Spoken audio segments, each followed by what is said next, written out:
excited to have everyone join us for this event for Olin.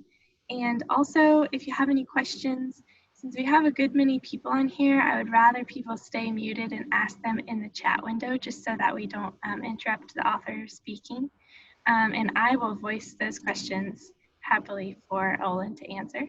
And I also have a few questions prepared to ask him as well, so we should have a really fun conversation. And if anyone's having any problems or knows of anyone having any problems connecting, just have them send me an email, jackie@hubcity.org, and I will help them log on in just a minute. So to begin, Olin Sansbury is Chancellor Emeritus of the University of South Carolina at Spartanburg, now upstate. Originally from Darlington, South Carolina, Sansbury holds an undergraduate degree in history from College. It's on somewhere. Yeah, that was ours, sorry. And a PhD in international studies from USC Columbia. Active as a college teacher and administrator for more than 30 years, he was involved with the expansion of South Carolina's public higher education system, serving as the first dean of students at Francis Marion University and as the first chancellor at USCS. Before beginning his academic career, Sansbury spent 37 months as a U.S. Army officer, including a 13-month tour in Vietnam.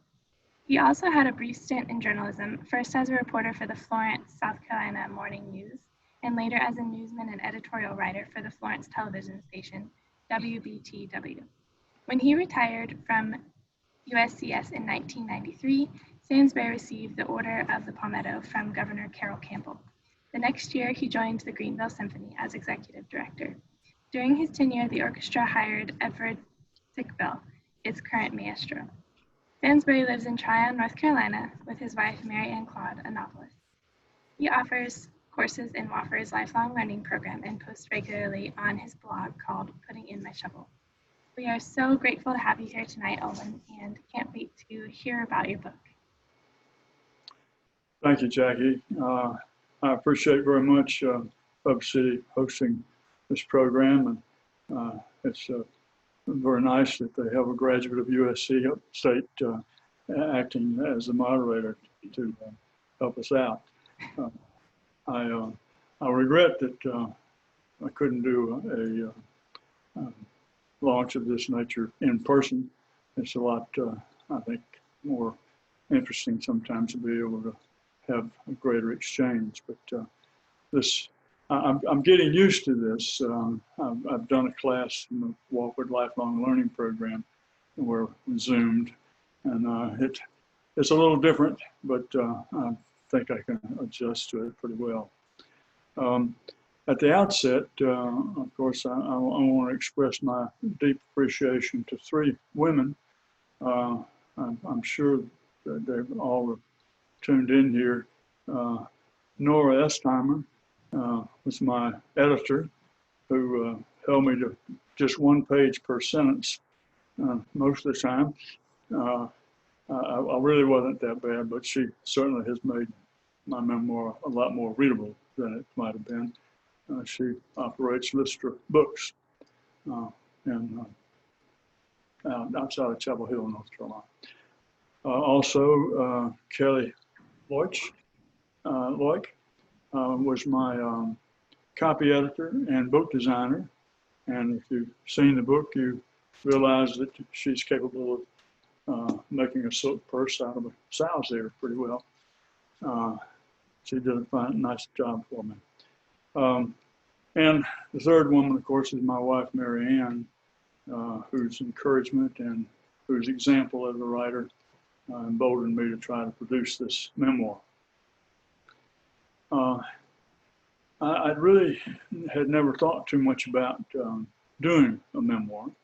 I had enough trouble even thinking about doing a diary, or even the few times I tried to start a journal, didn't work out that well. I did occasionally commit some musings about my growing up in Darlington, South Carolina, some of the aspects of being a kid in a tobacco town in the PD. I thought maybe my grandchildren sometime would appreciate having some written record of things that I might have done. But I didn't do too much of that. What changed was a request that I received from an uncle. Billy Campbell was married to my mother's youngest sister. Actually, my mother was the oldest of 8, and Billy's wife was the youngest. So there was 18 years separating them. So really, Billy and Betty were more like big brother, big sister than they were aunt and uncle. But in any case, Billy made a request to me. And this was in 2011. Billy was a very successful businessman. Started out in insurance, dabbled some in real estate, and then in 1978 he started a business. He was a principal investor and founder of a company that came to be known as ACS Technologies, based in Florence, South Carolina, still today, with one of Billy's daughters as the chairman of the board. The company deals in church management systems. In other words, it provides software support and hardware, computer hardware for churches all over the United States and Canada. They serve almost 50,000 churches. So it's a pretty sizable enterprise. Billy, in semi-retirement, got interested in publishing. He published a collection of biographies of World War II veterans from Florence, South Carolina County, 2007, I think that was. And then in 2011, he called me and said told me that he wanted to do a book on entrepreneurship. And of course, I felt like, well, he certainly was qualified to try to work on that. He'd been a very successful entrepreneur himself. But what did startle me was he wanted me to submit a profile. He was going to collect profiles of entrepreneurs that he knew, and he wanted me to do one. And that startled me because I'd never thought of myself as an entrepreneur. Most of my career has been in public organizations, nonprofit organizations. And I'd always identified entrepreneurs as people involved in business. But Billy said, no, that's not quite the case. That actually, whether you're in the public sector or the private sector, same traits, same skills, same kind of focus is required, is necessary. Well, reluctantly, I agreed to try to do a profile. And when I got into it, what I realized is that Billy was correct. A lot of the same characteristics, the same skills, the same passion and commitment are required of an individual involved in the public sector just as much as it's true in the private sector. And although we tend to think of people in the private sector being primarily involved in matters of dollars and cents, the truth is, even in the public sector, if you're going to manage your operation effectively, you've got to pay attention to the dollars and cents as well.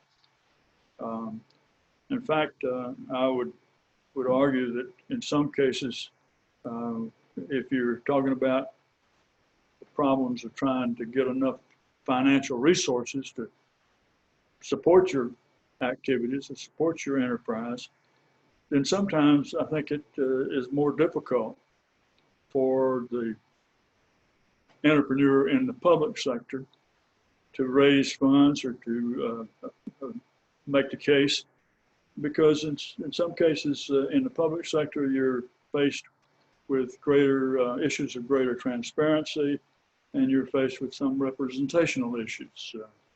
You're going to legislators and asking them to support your activity And you're not only, he's not only has to worry about whether you do a good job, he has to also worry about convincing his constituents that his decision to support you is in their interest as well. In any case, I wrote a profile that followed along those lines, and Billy apparently liked it enough that he asked me to do a lengthy feature article for the book that he was going to produce, elaborating on some of my thoughts about an entrepreneur in the public sector. As it turned out, of course, I was not the only public entrepreneur that was included in Billy's book. There was another college president included. There were several local government officials, people in some other public agencies.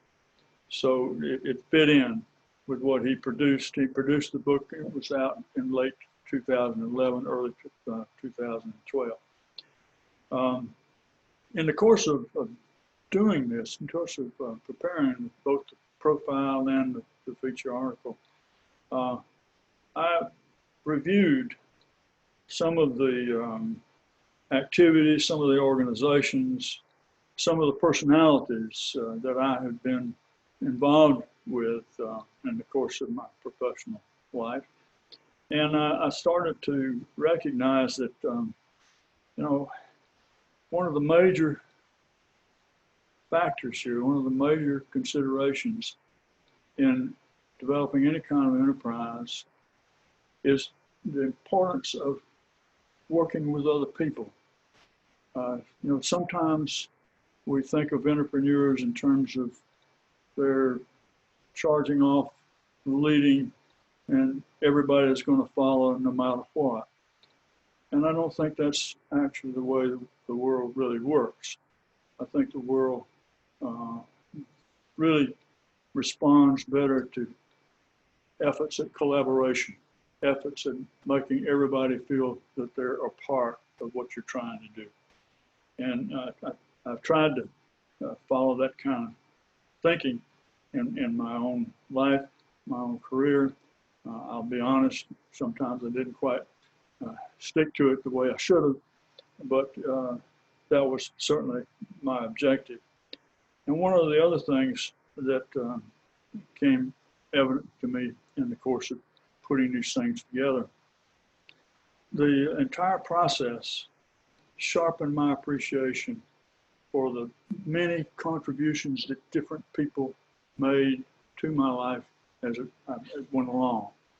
I've received tremendous support from parents, from other family members, from associates, from neighbors, mentors, people that I worked with, people that I worked for, people who worked for me. I've always had the feeling that I was not alone in what I was doing, that really the effort was worthwhile because of the associations that I acquired over the years in whatever I did. And that association was even true when sometimes maybe things didn't work out quite the way I had hoped they might. For example, my unsuccessful run for Congress. I know there are a couple of guys, at least on this program tonight, who participated in that with me. Wilson McWilliams, I see. I think Francis Bagby is in here some way. Fitz O'Connor is in here. So several people in that venture. It didn't turn out quite the way that we had hoped, but the experience and the associations that I gained out of that were worth whatever time and energy that I put into it, worth more than that. In any case, you know, this process of producing these two articles, it got me thinking about, well, maybe if I expand on this and look at some of the more detail in some of the aspects of my life, maybe I can produce something that might be useful to other people in terms of trying to make judgments about how things work and how to better approach some of the ambitions that you might have about what you want to do.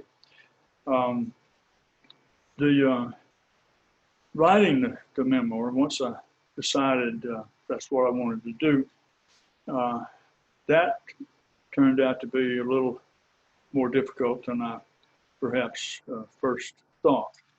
My memory is pretty good, but I realize that my memory is not always as accurate as I might believe. That was brought home to me when I started doing a little research, and I went back and pulled out a news clipping where I won a scholarship to go to Wofford, which is how I went to Wofford initially.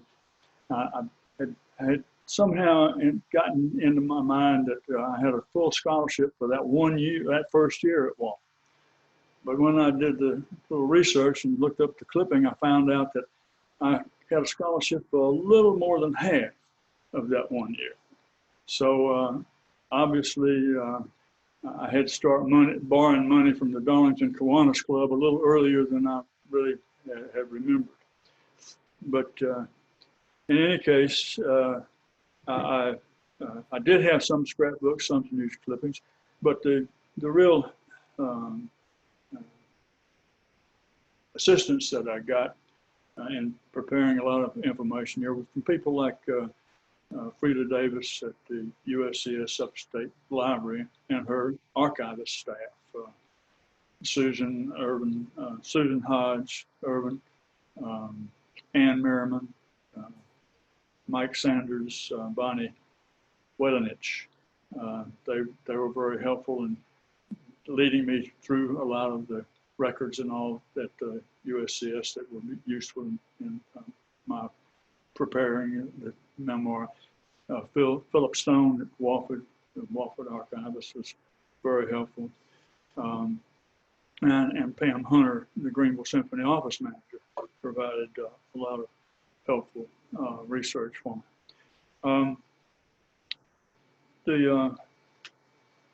The final product, I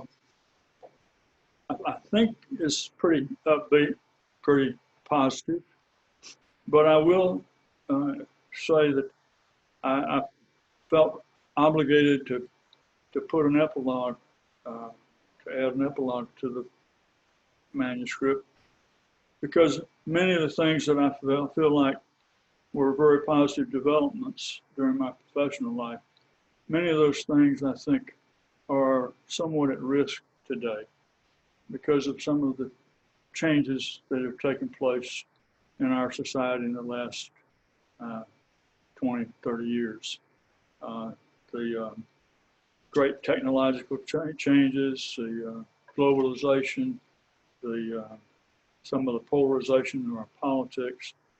Some of these things have made it difficult for collaboration to occur in our society. They made it difficult for us to sit down together and look at issues and problems and try to come up with reasonable solutions that everybody can live with.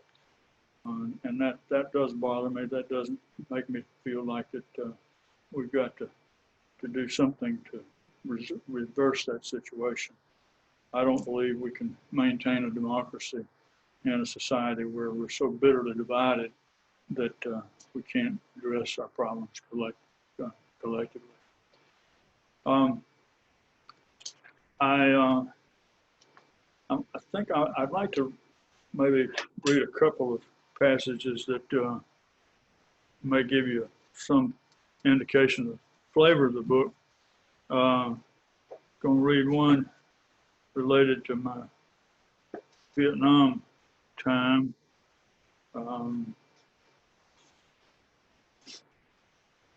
Let's see. Yeah.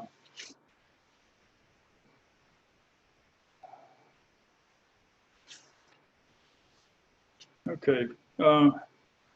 Some of you that are familiar with Vietnam's history remember that there was a dramatic incident in January of 1963 when first brought home to Americans, I think that there were American service personnel at risk in Vietnam. There was a battle at Apbach where 5 U.S. helicopters were downed and 3 American crewmen died. Colonel John P. Vann had been the chief U.S. advisor at Apbach, and his lengthy message to his superiors in the aftermath blistered the wires. The entire operation at Apbach, which was structured to entrap Viet Cong forces, became a fiasco in his view. Through the slow, lax implementation of their attack plans, ARVN, Army of Vietnam, commanders telegraphed their intentions and gave the Viet Cong time to maneuver and prepare. The various ARVN units did not support each other, nor did they make any attempt to block the Viet Cong retreat from the planned traps. At one point, 2 ARVN units wound up firing at each other. Apbach also intensified the growing conflict between the U.S. military leadership and the American media, which brings me to my trip to Hong Kong in late January of '63. I went to Hong Kong on an R&R with a friend of mine who was a pilot, a friend of mine that I knew from my days when I was stationed at Fort Rooker as well. We had lunch with a couple of journalists, and then after that we were invited to have lunch with another group. And what my friend and I had to say apparently proved intriguing, because the next day we were invited to have cocktails and lunch with some other American journalists, including Stanley Carno. He was the Asian correspondent for the Washington Post at the time. Carno hosted the group for cocktails at his villa on Pulse Bay. In addition to Wolfkill, Wolfkill was the first journalist that we had met.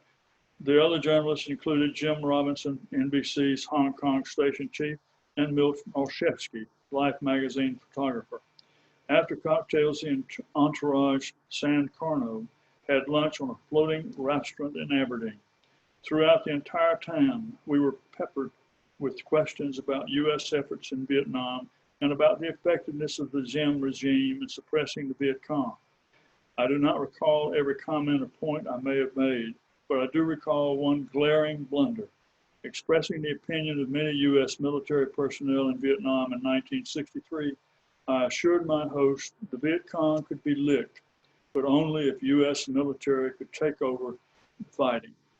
I came to deeply regret that assertion.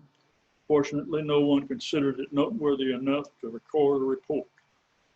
This personal encounter with American journalists confirmed the impression I had gleaned from newspaper accounts at the time, as well as from classified messages from advisors and U.S. commanders to which I was privy.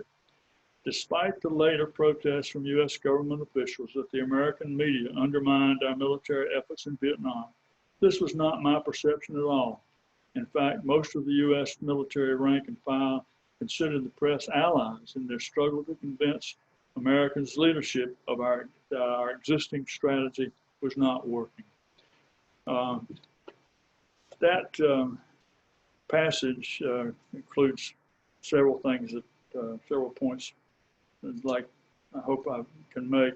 One is that sometimes people involved in the situation get too close to it, and it colors their opinion of what's going on and lead them to think, maybe not think things through as well.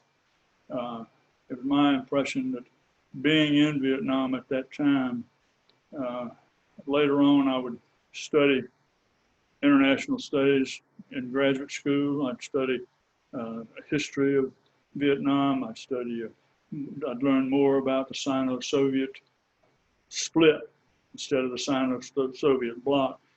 I would acquire a better perspective of exactly what the issues were and how we might legitimately resolve them. I think that it was definitely a mistake to enhance, to extend our involvement in Vietnam, our military involvement, sure.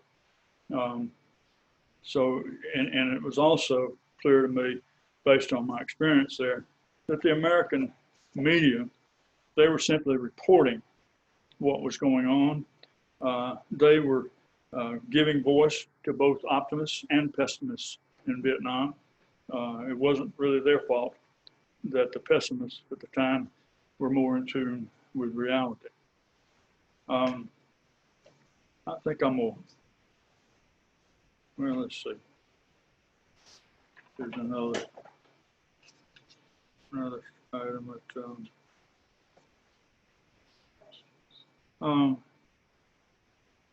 well, yeah, let me open it up to questions. Jack. Thank you, Olin. That was wonderful. I appreciate the reading. That was really great. Thank you.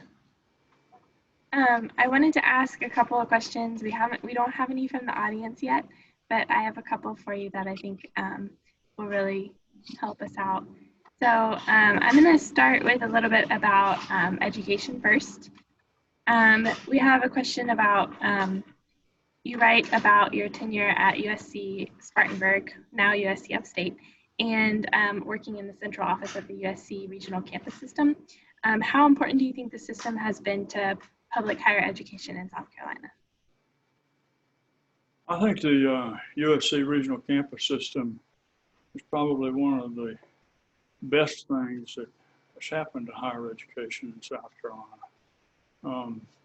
The first campus that was part of that regional campus system was Florence in 1957.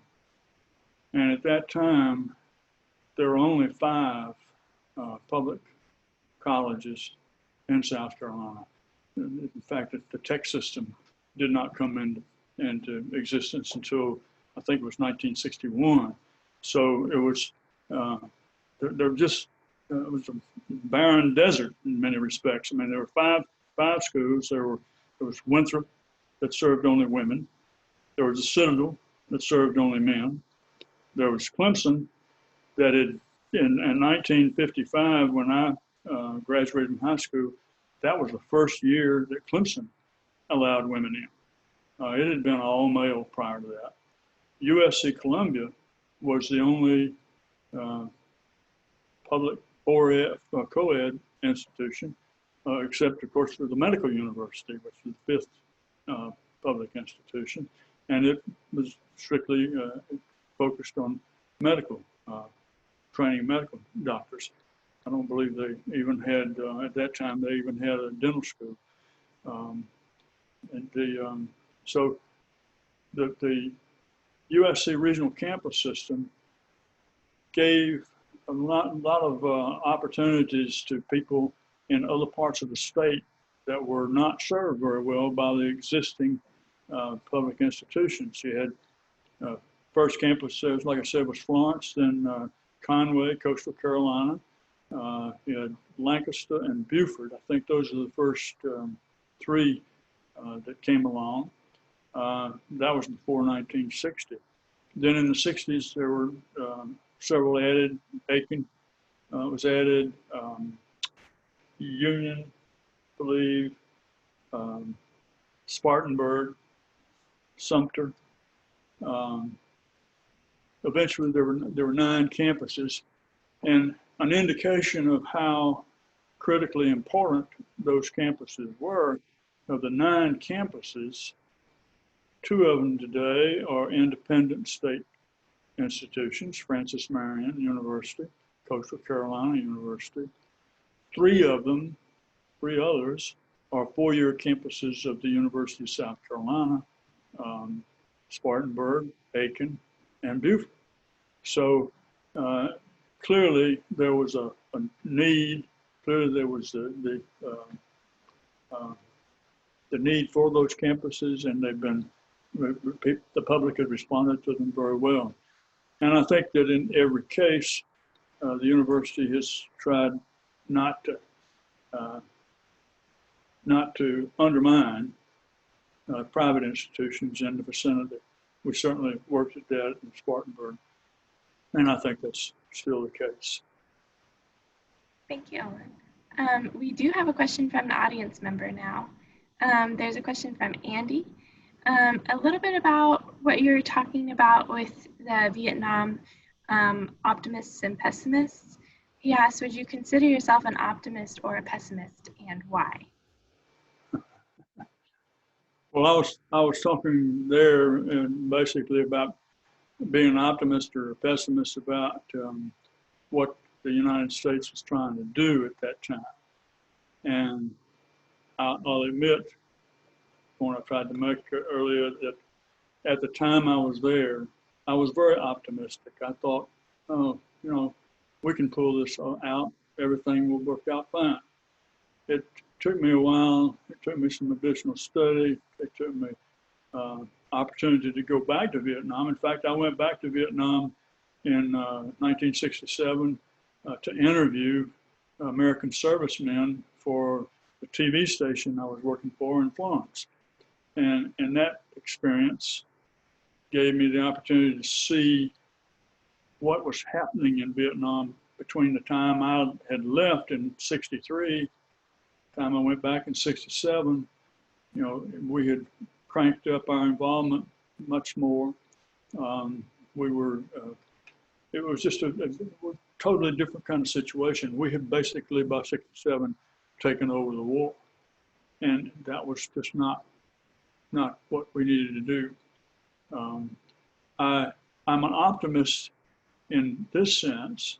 I'm an optimist in believing that the United States has so many other strengths besides our military that we are not utilizing.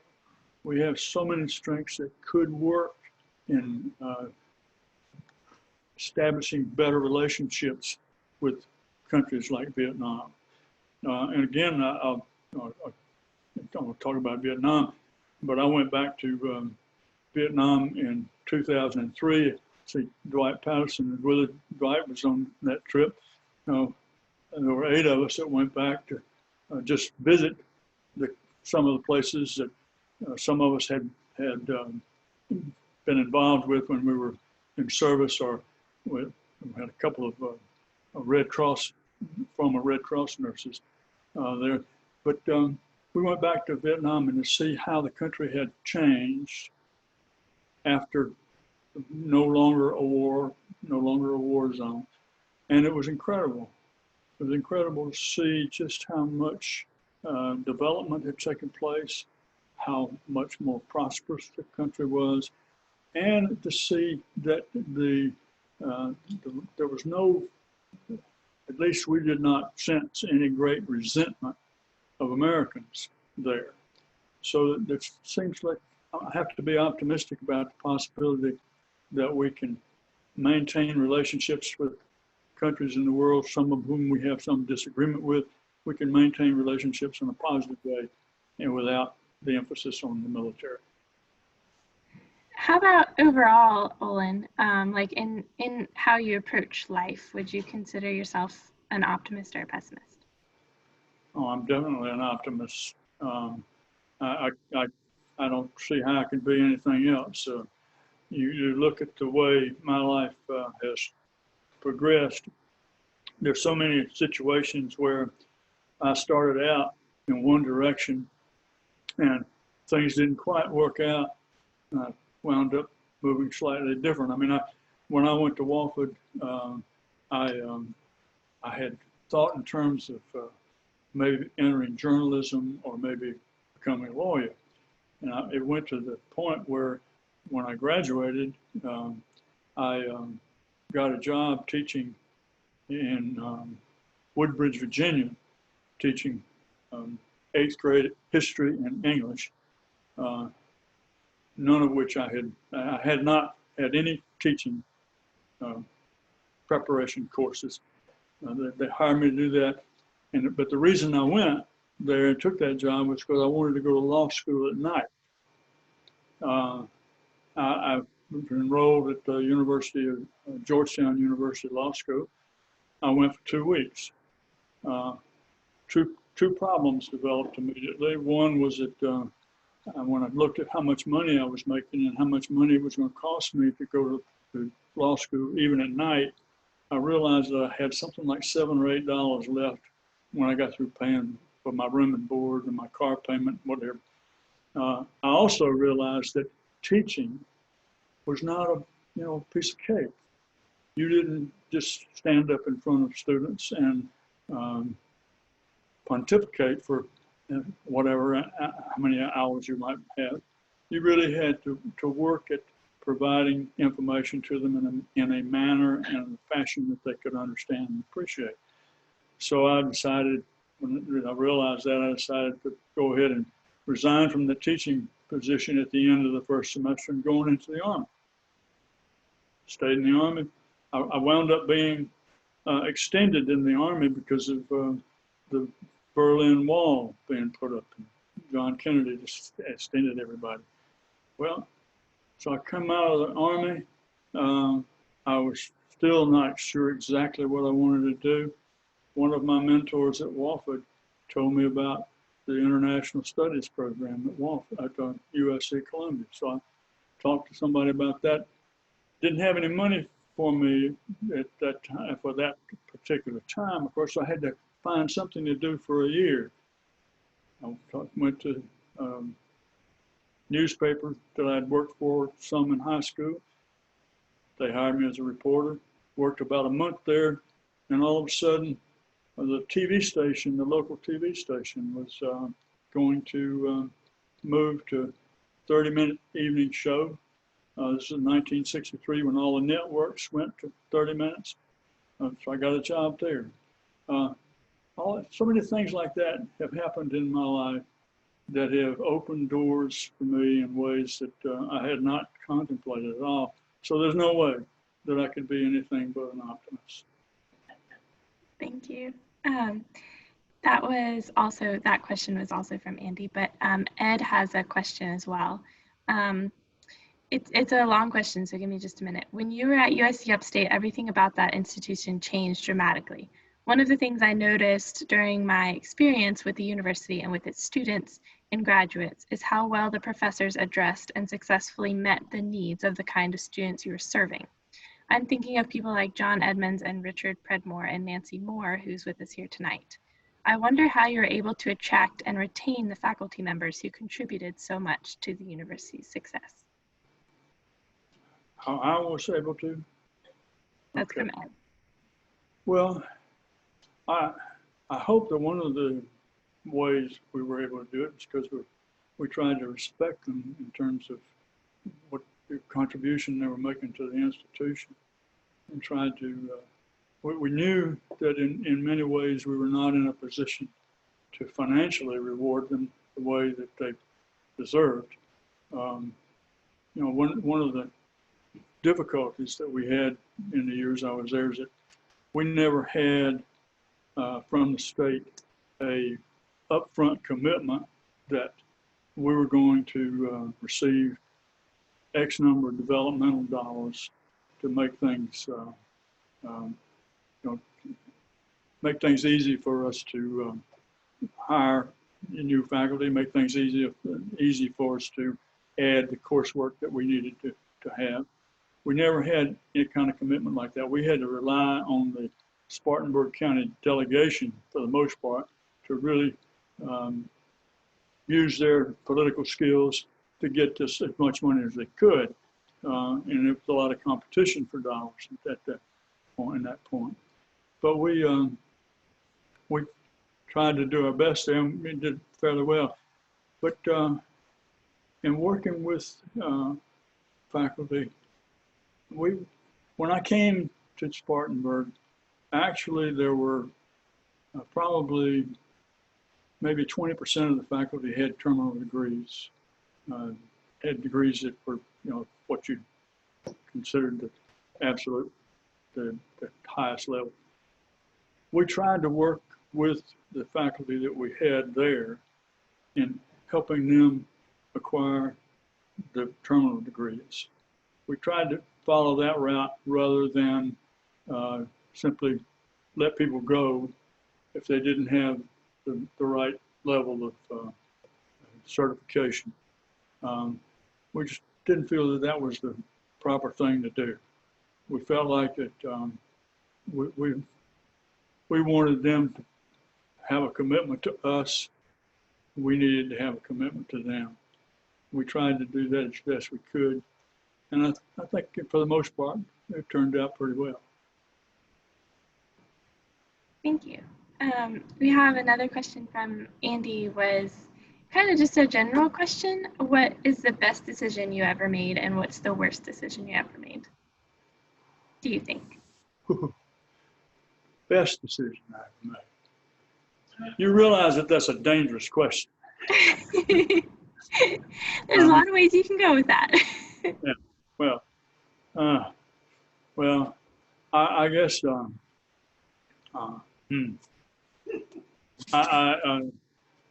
I guess I have to say that I made two very good decisions in my life. I married twice and scored well both times, and had women that really cared about me and have taken care of me. As for the worst decision that I have ever made, I generally have not lingered over bad decisions, and I'm not sure. I probably made one or two hires over the years in different places that didn't turn out quite the way I had anticipated, but I can't really blame the process that we went through. I think sometimes things just don't quite work out the way that you had hoped they would. But I can't say that I really feel like, in terms of my personal life, I can't say that I think of anything that really I would call a bad decision, because, like I said earlier, so many things have happened in my life where, even though what I had set out to do didn't work out quite the way I hoped, so many good things came out of what happened, and I moved on to something else that worked out very well. So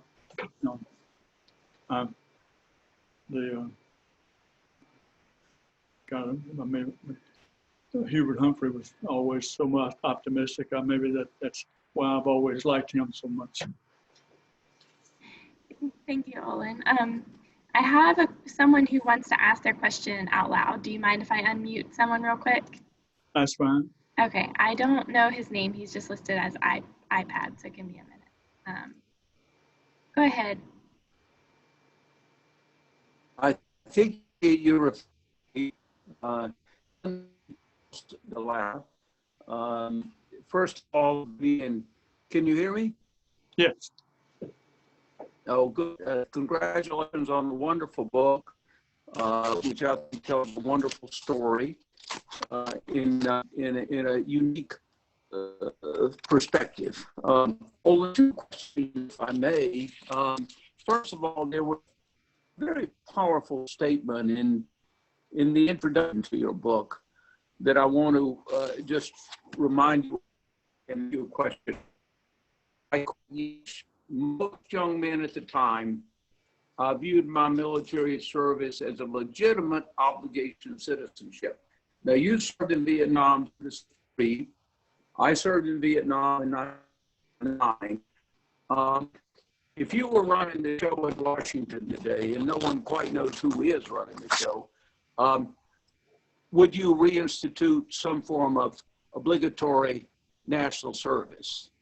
My question, Olin, really refers to your impressive career. You obviously provided tremendous leadership at University of South Carolina at Spartanburg. Who's the most memorable speaker that you had there? I noticed you had a tremendous amount of people like David Halberstam and others there. Who's the speaker that sticks out in your mind? I was honored to meet you when you were chancellor, and I gave the commencement address in 1991, but I'm really interested in hearing your thoughts on both those questions, and congratulations again on the wonderful book. Well, Charles, After you, Charles, I'll have to identify the speaker. And that's going to be hard, though. We had some very outstanding speakers. You're right. We had Henry Kissinger. We had Halberstam. Neil Sheehan came. He wasn't a commencement speaker, but he came as a convocation speaker. We had some very, very fine speakers, and it would be hard to really identify the finest. Although I guess, in one sense, although I don't always agree with, I didn't always agree with everything Henry Kissinger did. One of the statements he made when he spoke at USC Spartanburg, that his citizenship was one of the finest, was the finest thing that ever happened to him. You know, those of you who may not know, Henry Kissinger became a U.S. citizen in Spartanburg during World War II. So he had a kind of special attachment to our community. Insofar as some sort of universal obligation for young people, I firmly believe that we should have something of that nature. I think it would have to accommodate different interests, and I don't think a universal military commitment would be manageable. But I think some sort of a universal obligation that people could fulfill either militarily or through some other sort of service. You know, I can think of a variety of social services where we could benefit from young people being involved for 1 to 2 years. And I think it would help young people in the sense that there's a time as you come along, most young people would appreciate having a little space where they would not have to be worried about getting some particular educational certificate, but that they could be involved in the community in a way that it could also help them decide exactly what they wanted to do with their lives. In one sense, my military service, I think, served that role for me. Although I managed to go in as a lieutenant and consequently had a little better existence than if I had gone in as a private, I think that time in military service was very important to me and very useful for me. It gave me an opportunity to exercise responsibility that I probably would not have enjoyed if I had just been, taking a job as a reporter or something else somewhere. Thank you, Olin. Thank you very much. Thank you, Charles. All right, Olin, I'm waiting to see if we have any further questions, but I have something, since you were just talking about your military service. Do you think that we're still dealing with the effects of the Vietnam War in the country as a whole? I'm sorry? Do you think that we're still dealing with the effects of the Vietnam War as a country? Yeah. Yes, I think we are. I think we've obviously, one of the things that is left over from the Vietnam War is the fact that we have a volunteer army, volunteer military. And while the volunteer military, I believe, is functioning effectively, I think it's not, it doesn't have the broad support in the country that you should have when you have your military just deployed all around the world. I think also we've forgotten some of the lessons of Vietnam. What we should have learned out of Vietnam was that we can't solve every problem militarily. We can't make Democrats by killing them. That's just not going to work. What we need to do is put more emphasis on our non-military tools of international relations, diplomacy, economics, just the exchange programs, trade. There are a whole range of things that we can use to develop relationships with other countries instead of emphasizing the military side of things.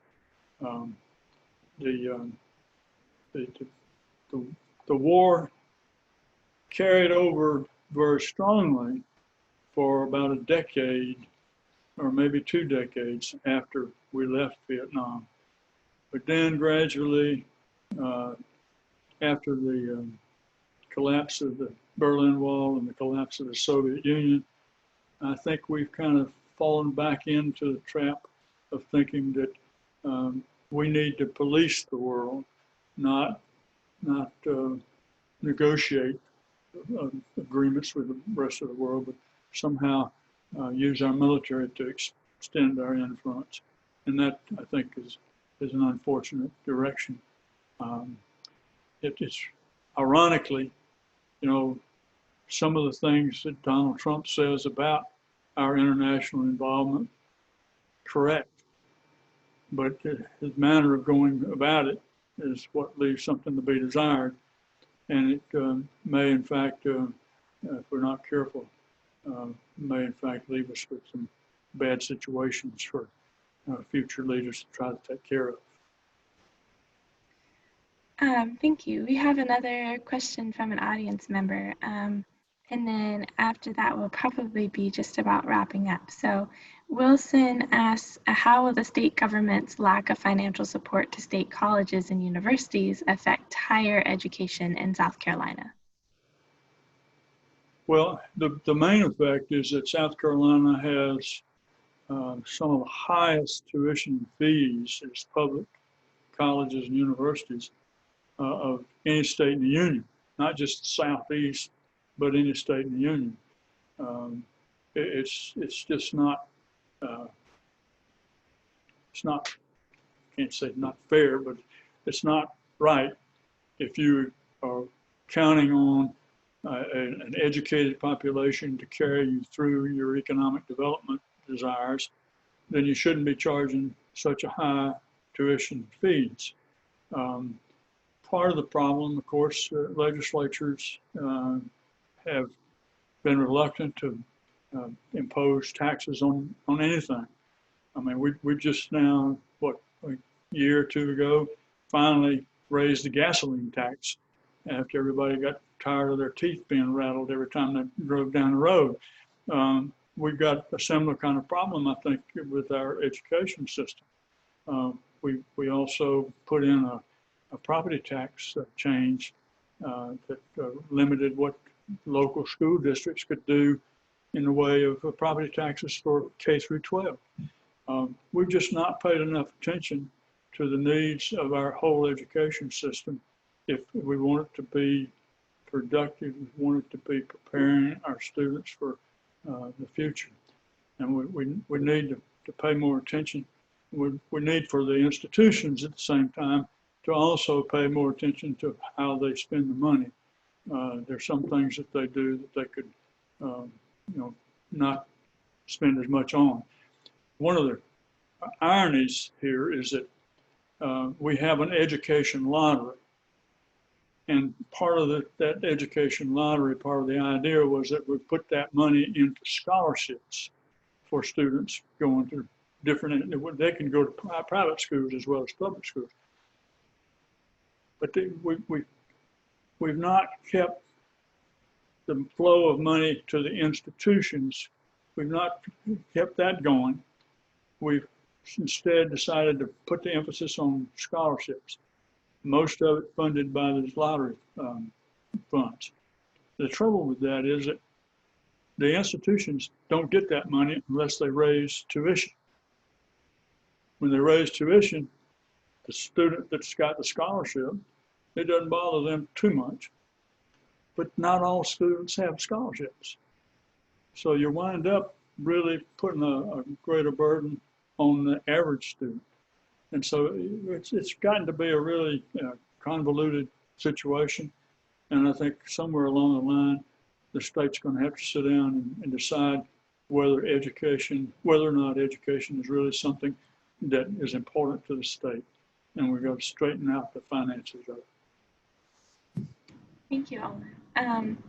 So we have just a few minutes left, and I just wanted to give a brief, I want to show Olin's book to everyone. First of all, this is a beautiful book, and it does have the little signed edition sticker on it. So anyone that's ordered one through online will be getting them soon if you haven't gotten it already.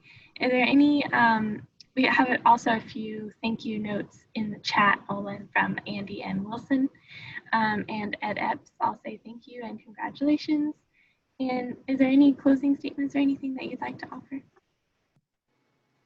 I just want to thank everybody for being here tonight. And I hope that you will find my book interest, and I hope if we can somehow in the future have a little better arrangement and get together and talk about the book and some of the ideas that I found in it. Good night. All right, thank you so much everyone for coming, and thank you for all the great questions. And Olin, you have been just a wonderful speaker. Thank you so much. Thank you, Olin. Good night. Good night, everybody. Olin, good job. Thank you.